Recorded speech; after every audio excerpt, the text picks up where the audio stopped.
Здравейте! В това видео ще ви покажа останалите 2 минути, които не сме разгледали до сега от ERP-то, което създадахме от Мурата специално за всички наши партньори, а именно доставки и график. Меню доставки може да разгледате абсолютно всички артикули, които сте поръчали от вашите доставчици, които чакат да бъдат взети, които ще бъдат взети днес или в бъдеще, съответно да си маркирате взети или навзето.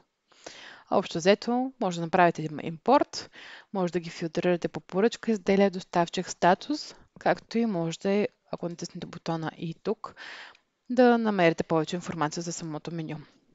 Оттам минаваме към по-важното меню – график. Тук създава графика за всяка една поръчка, която имате. Ето тук бутона добави, избирате съответната поръчка, примерно 1003.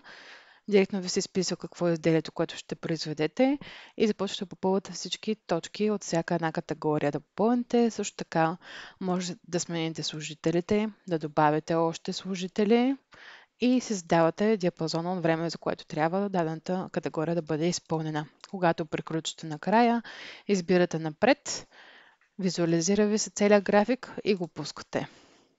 Така създава цялостния график. Оттам може да търсите отново по служител какво има да прави за даден ден или цял месец, по поръчка също или по статус. Коя поръчка е на опаков, коя поръчка е на бъдисване и така нататък. Ако желаете, може да изтрете дадена категория от графика и така.